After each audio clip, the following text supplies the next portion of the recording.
What's up everyone, welcome back to Making Motor Moves. Today, we've got something special for you. We're gonna be installing a Fox 2.0 Stage 1 leveling kit on our buddy Balage's 2016 Ford F-150. Stay tuned, thanks for watching. If you like the channel, like and subscribe. Let's get into it. Let's do it.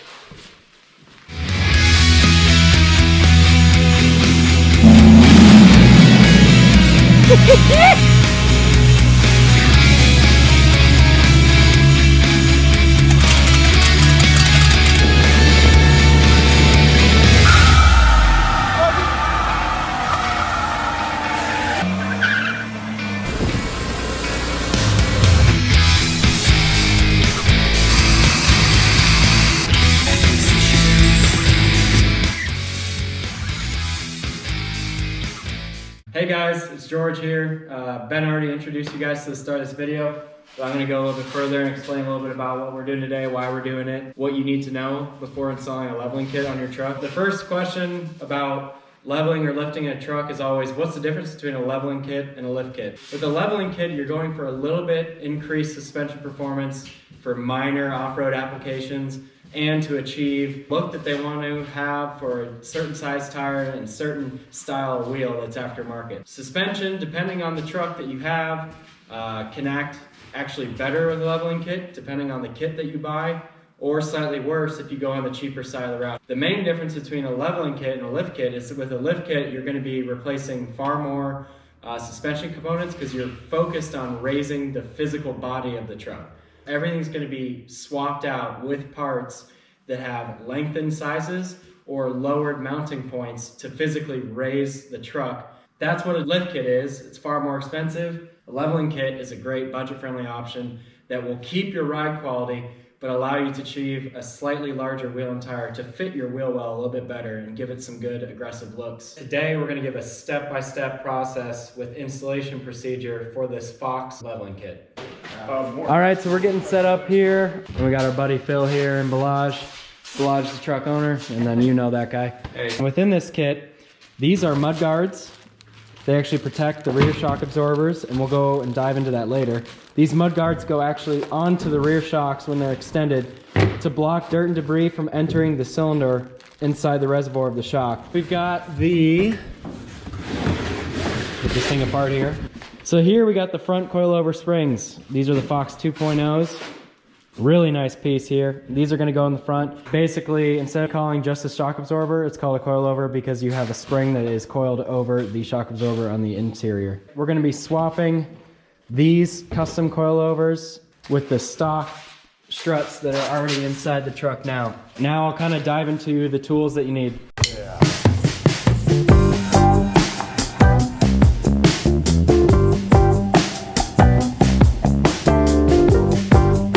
Just removed the brake line and ABS line here off the spindle. We left the bolts in place. But before I continue on to the next steps, I just kind of want to let you guys know why we're taking everything apart and kind of the order. This stock strut is being replaced by our Fox coilover right here. So in order to get access to that, take it all apart, we have to actually disconnect the spindle and the CV axle on the inside to drop the spindle out of place, remove an outer tie rod end, remove a sway bar end link, just so that we can get enough access to safely lift and pull the entire stock strut assembly out. Quiet in the club. I'll restart. What are you saying? Quiet in the club. Never heard DJ say that before they did that? No. Wow. Okay. All right, so the next thing we're going to do is going to be removing the outer tie rod from the spindle. Now, for this, you're going to need your 21mm socket, again, on your impact gun. Over here is our tie rod assembly. So we've got the steering knuckle boot that goes inside, and here's the outer tie rod. And we're going to go on the bottom side here to take that nut off the tie rod and be able to safely remove the outer tie rod from the spindle assembly. So there's the nut removal. Then you're going to take a hammer, and this is the oldest trick in the book. You're going to gently tap on the spindle to actually pop the outer tie rod out from its holding location.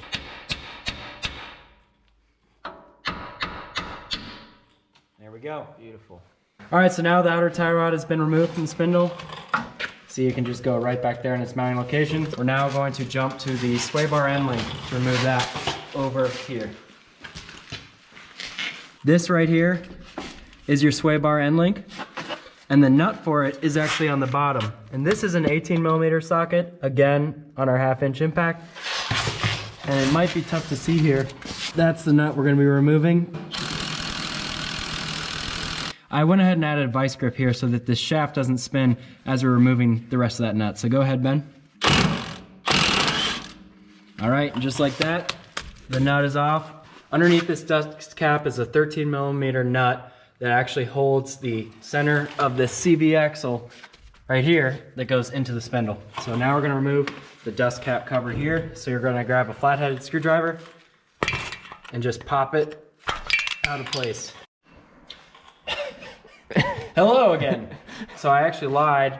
The book said it was a 13mm center axle nut, but it's actually a 15mm. So you're gonna grab your 15mm socket, go ahead and slap it on your impact, and then just remove the nut. The next step is going to be removing the upper control arm from the spindle. The upper control arm is mounted to the spindle by this main ball joint. And so in order to remove this ball joint, you'll be removing the 18mm nut. What I have is an 18mm socket with a swivel mount on it just to be able to get it in place onto the nut and remove it. We're going to be using our hammer to tap on the top of the spindle here to release the upper control arm and the ball joint and coming out of place. And the reason I forgot to explain earlier why we tap on the outer tie rod to get it out from the spindle here using the hammer is because the shaft on the outer tie rod end is tapered. So when it gets tightened with the nut on the bottom of it into place, this taper has a wall thickness that increases as you go higher in length. When you tighten it down with the nut into place, the actual bore on the spindle is perfectly cylindrical, and this is cone shaped with the taper. So as you tighten it down, it gets squeezed and never leaves its position. I'm going to take the 18mm nut that just came off of it and thread it on just a couple clicks so that when it pops out, it doesn't shove up into place. So it's kind of an aggressive pop when it comes out. If I didn't have this nut on, this would fly out and potentially hit me in the face if I was nearby. Nice. I would have never known that. So now that it's popped out of place, we're going to remove this nut, and either a buddy or yourself or your arm, just kind of hold it down, slowly come off. And that way, as it pops out, it's not as violent and you can kind of control it. And the CV shaft is almost out. But what I forgot to explain earlier is you're gonna grab your plastic trim removal tool, and this is going to help take the pressure and tension that's on the brake and ABS lines by just removing the plastic mounts. I'm just kind of using my leg to hold the spindle up as I take these two clips out of place. And this gives just a little bit more degrees of freedom for your spindle to drop down now that these lines are loose. So now that I remove these two lines, I can move the spindle out just a little bit more, kind of rest it in place over the side so that your CV axle is now free and outside of the spindle. Next step, I actually saw my nuts sitting out there. What did you see? Nothing. It's a good thing to take the nuts that came off of your outer tie rod end and on your front control arm on the ball joint, reattach them just with a couple threads so that you know, because they're two different size ones, so you want to make sure they stay in place and you know how they go back together. So the next step is to actually remove the two 18mm nuts on the bottom of your stock strut assembly. So those will be located underneath. What's up? All right, now we're gonna get back to the lower strut mount bolts. There's two of them, one there and one here. They're both 18mm, so grab your impact gun, your 18mm socket, and then take these out.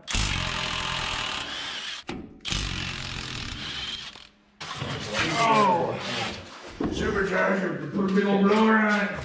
You guys ready? Quiet in the club. Quiet. We gotta come up with a You different recording? phrase. So the next step is to actually remove the three upper strut mounting nuts that are on the top. These are three 18mm nuts. If you have a self-ratcheting 18mm wrench, that'd be the perfect tool to use, but our ratcheting mechanism on our 18mm is broke. So we're just gonna use the stock box end wrench here and start prying these loose, get them out of place. So now we're just gonna finish ratcheting and removing these three nuts. Quiet in the club. Come up with a different phrase that you can use. I like that. All right. So now that we took the 3 upper 18mm mounting bolts for the strut off, now we're free. So what you want to do is, if you can, or have a buddy or friend or however you want to work it, keep this in place so you're not pulling on these too much when you're out here. Then you're going to want to push down on this lower control arm so that the upper strut mounts can come out of their holes and out of place. Ben's going to help me out with pushing this spindle down so we can be able to get the upper strut out from the mounting spot. All right, got to push down.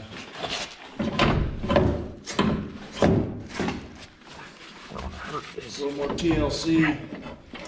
There you go. It's just on that now. Yeah, it's going to spring up, by the way. I got it. Okay, there we go. Just takes a little bit of finagling to get everything out of place, so have a buddy help you out there. So now that we're free up here, now we need to get free down here. So you got these 2 bolts that hold the lower portion of the shock in place. What I like to do, instead of tapping a hammer directly on the bolt, you can actually mushroom the threads. And if you ever want to sell these or reuse these stock struts again, it's a good idea to just go ahead and put your nut on a little bit until it gets square and flush with the bottom of the bolt. And then when you hammer on the nut, you're not ruining and mushrooming the threads on the inside of the bolt. So we're gonna tap these. Now that side's free, that side's free. And there it comes, out of place. Here we have the stock strut assembly, and this is our new adjustable coilover assembly. If you have an EcoBoost V6 or you have the V8, which Balazs here has the V8 F-150, you will have a different maximum leveling height given the weight difference on the engine. So these already come pre-adjusted and preset. What we're going to do is take the top 18mm nuts here, take them off, keep them close by because that's what's going to be installed next. I already dropped one. Thanks, Phil. Take your new coilover and put it into the top 3 mounting holes shown above. So we're just going to look at our 3 holes for these 3 bolts and line them up with the stock 3 bolt hole locations here. As you can see on the top, that's where the 3 18mm nuts get threaded on. Next thing we're going to do is work on the 2 bolts that actually mount through the bottom of the control arm and come up and thread in to the bottom of your new coilover.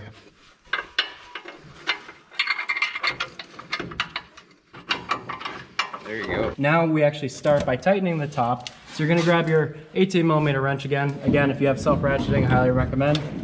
Basically, righty-tighty. We tightened all of our 18mm nuts on the upper strut mount assembly here. Now we're gonna move down to the bottom. What was that? Showing the nuts. Our 19mm bolts.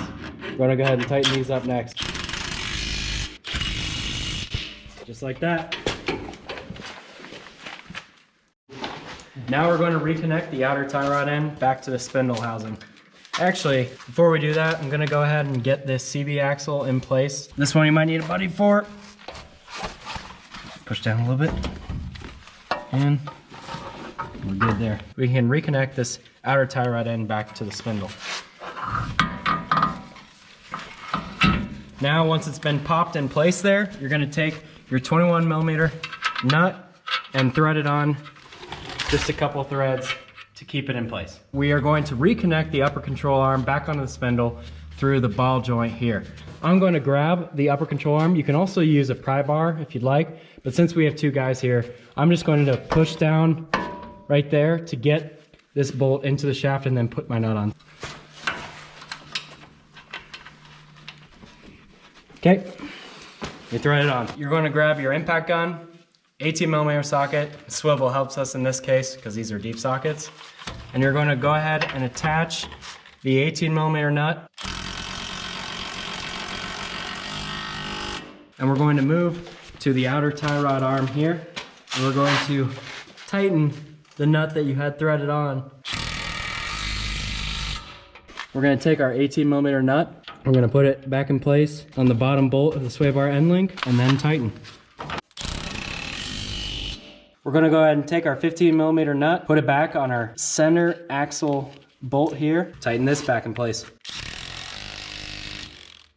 Oh, look at that. My trusty steed. Ben put the dust cap for me right on the lug. Thank you, Ben. Cover the center axle nut. Take a plastic hammer. Just like that. Just tap it in. Find your home. We have our ABS and brake lines. We're gonna take the plastic little trim tabs that we're on, pop them back into their mounting spots, just like so. Then we're going to remove the 10mm bolt that we left in place, and then the 8mm bolt. And then this little tab piece goes inside a pre-drilled hole, and then the bolt goes back in place here. Then you're gonna take your 8mm bolt, put it back on your ABS line. It's all feel. Now that those are both started, you're gonna take your 10mm socket and your self-ratcheting wrench if you got one. Well, hello. Oh, hello, Roxy. Hi, Roxy. It's not Rosie. Oh, hello, Rosie. Hi, Rosie. Rosie came to join us. Look at you. All right, now we're gonna take our 10mm socket. Go ahead and retighten this back down. Then we're gonna switch, put on our 8mm, and tighten down the front ABS mounting line bolt. We are now officially done with the front Fox 2.0 coilover install. We're going to take our wheel and tire, mount them back in place. The next part of the video is going to be doing the rear shocks. Well, hello, Rosie. The same exact process gets implemented for the passenger side front wheel for your coilover install.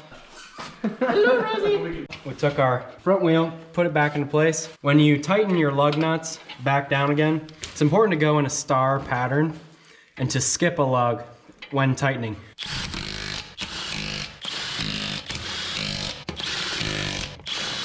Now we're ready to move the back. And that's a wrap. 4x4. March 13th weekend. Okay, we're back. We're gonna do the rear shocks.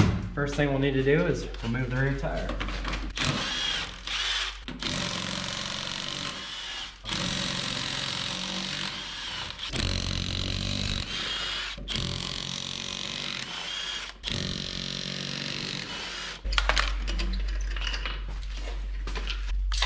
To remove the rear shock, first we kind of forgot to say, but jack up the rear of the truck underneath the rear differential. We're gonna start with the lower shock absorber nut and bolt. It's a 15mm head. The nut on the other side is an 18mm. So grab yourself your 18mm wrench and your 15mm socket.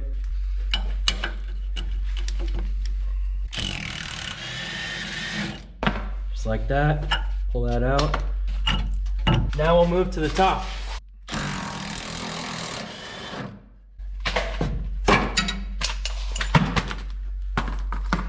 Let's get at her. We have the rear shocks here on the table. I went ahead and removed the band on this one here and let it decompress. And that's because we're gonna be installing these mud guards. Make sure that the mud guards, when you install the shocks on the truck, are facing the cab. Here's the top mounting clip. Once you get it inside the ring here, then you're gonna take this piece here, line it up with the holes and the way it sets in, press it into there as best as you can. Then you're gonna take your screws, drill these in, and then you have your mud guards installed.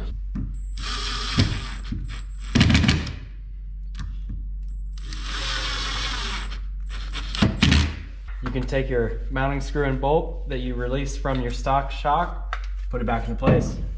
You just slide your bolt in and start your nut on the back side.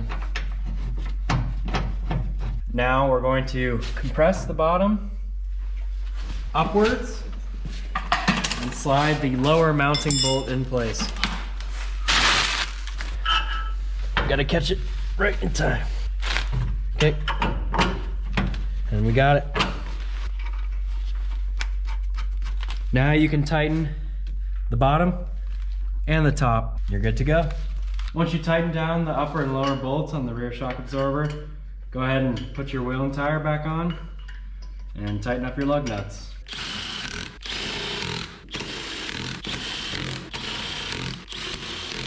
That's all. When you finish your Fox leveling kit, you gotta make sure you make it a Fox F-150. Thank you guys for joining us today. I hope you liked what you saw. I hope you learned something. This just goes to show that instead of paying Performance Suspension Shop or your standard auto repair business probably $1,000, maybe $800 to install this leveling kit that you ordered, now you can do it yourself in just a couple hours in the garage. We'll get some before and after pictures, especially once Balages gets his new wheels and tires on. So we're excited for him. We like the way it looks so far. Please like, share, subscribe, and we'll see you around next time for the next video. And a little shout out to Balaj for letting us work on his truck. The investor. Hosting him, yeah.